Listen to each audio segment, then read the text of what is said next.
Fala galera, para fechar com chave de ouro essa pré-aula e a gente bagaçar em exercício daqui a pouco, faltam duas formulinhas para vocês entenderem. Primeira foi a molecular, melzinho. Estrutural, melzinho, certo? Por enquanto vocês vão ter que reconhecer elas. Agora, eu tenho uma que não é tão melzinho assim, que é a fórmula mínima ou fórmula empírica. E se eu fosse você, eu pegava esse nome aqui, ó, mínima. Por que mínima? Porque, galera, você vai ter a mínima proporção entre os átomos que fazem aquela fórmula. Pera, ó, você vai ter a mínima proporção entre os átomos de uma fórmula. E essa fórmula é a fórmula molecular. Aí você vai falar assim, como assim? Galera, você tem algumas fórmulas que tem números que dá para simplificar. Ah, então por que não simplifica? Porque não existe, beleza? Porque não tem a simplificação em si não existe. Como assim, Matheus? Como assim, Chiro? C6H12O6. Acabei de mostrar para vocês a glicose, não mostrei? Vocês conseguem ver que ela pode ser simplificada por um número? Que se eu dividir todo mundo por 6, ela pode ter uma simplificação de C1H2O1. Essa, galera, a de cima é a fórmula molecular da glicose. A de baixo é a fórmula estrutural, não, né? É a fórmula mínima da glicose. Qual a diferença de um para o outro? Que antes você tinha uma fórmula que tinha proporções altas, de 6 carbono, 12 oxigênio, e depois tem uma proporção mais baixa, mais fixa. O que eu quero dizer com isso? O que é a fórmula mínima? É quando você traz para os mínimos coeficientes inteiros, ou seja, a mínima proporção, certo? Eu não consigo dividir por mais nada aqui, então eu sei que eu preciso de um carbono, 2 hidrogênios e um oxigênio na proporção, certo? Então a fórmula mínima, ela representa esses menores coeficientes. Só que não necessariamente ela é igual à fórmula molecular, beleza? Essa é a fórmula molecular, é isso que é a glicose, isso é o que existe. Ó, isso é a glicose. Isso é o que realmente existe. E qual que é a fórmula mínima da glicose? Eu sei que eu preciso de 6, 12, 6. Mas a proporção entre eles é de 1 para 2 para 1. Porque se eu multiplicar por 6, vira 6, 12, 6. Beleza? Então, o que é a fórmula mínima? É quando eu posso simplificar. Só que presta atenção que nesse caso, a fórmula molecular e a fórmula mínima são diferentes. Agora, se eu pegar outro exemplo que eu já te dei, CO2, fórmula molecular do CO2 é assim. Eu consigo dividir o carbono e o oxigênio por um número que deixa eles menores, pelo mesmo número? Pô, é 1 e 2. Se um deles já tiver 1, já não dá para dividir por nada que fique menor. O 1 não fica menor. É o menor número que eu vou ter.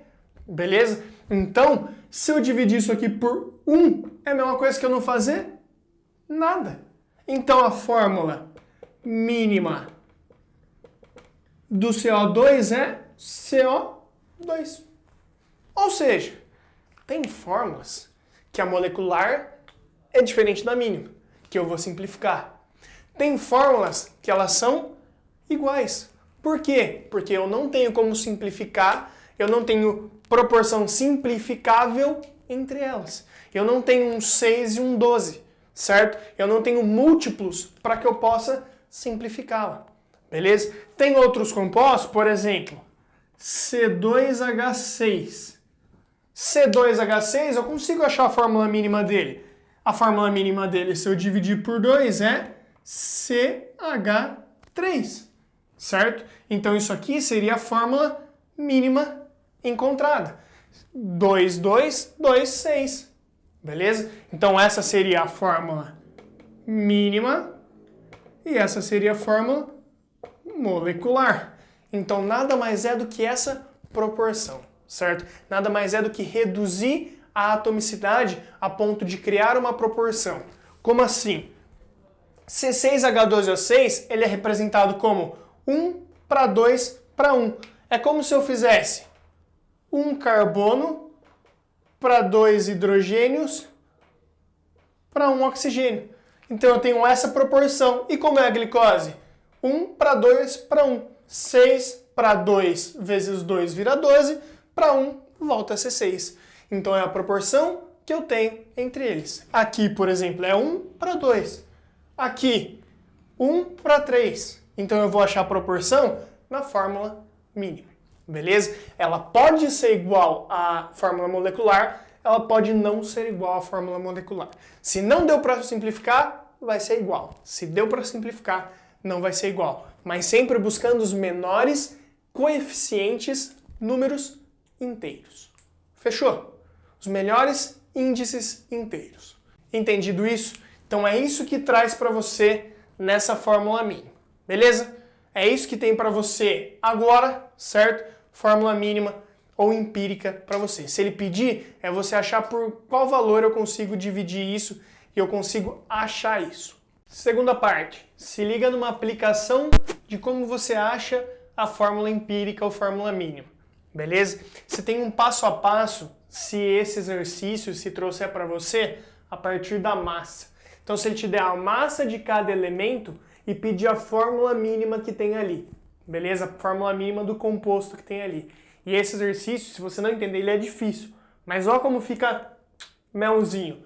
Primeiro passo, você vai dividir pela massa atômica do elemento. Então ele vai te dar a massa de quanto tem, você vai dividir pela massa atômica. Lembra a massa atômica que a gente já viu? Ele vai te dar no dados, beleza?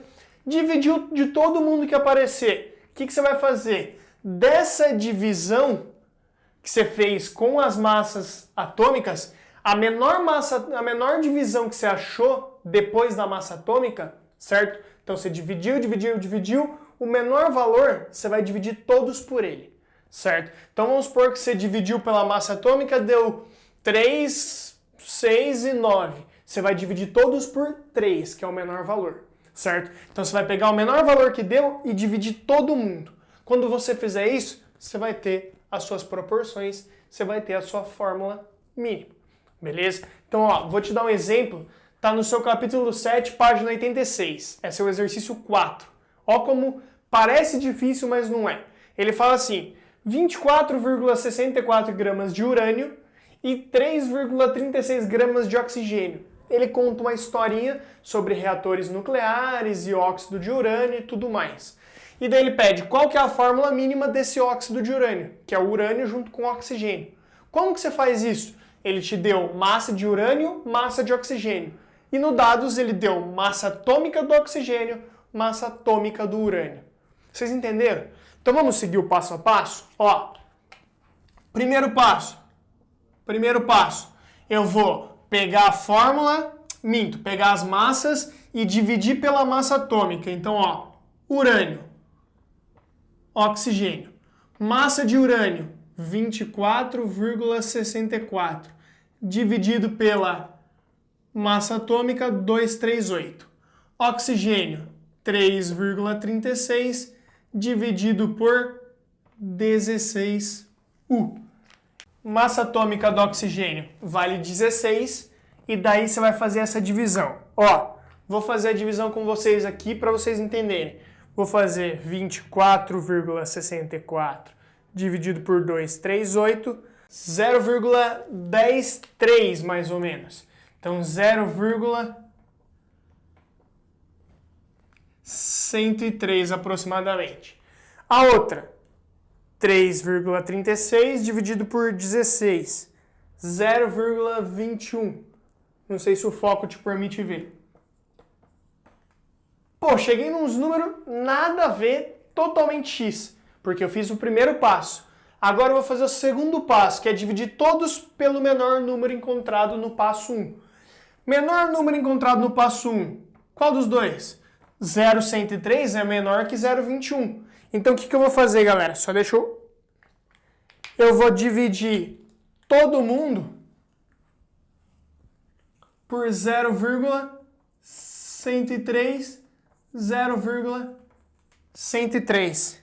E eu vou te contar. Sabe qual é a mágica que vai dar isso aqui, ó? A primeira eu não preciso fazer na calculadora com você, né? 0,103 por 0,103, isso aqui vai dar 1. 0,21 por 0,103, eu vou te contar que isso dá aproximadamente 2. Aí você não vai acreditar. 0,21 dividido por 0,103, 2,03. Ah, mas pode ser aproximado?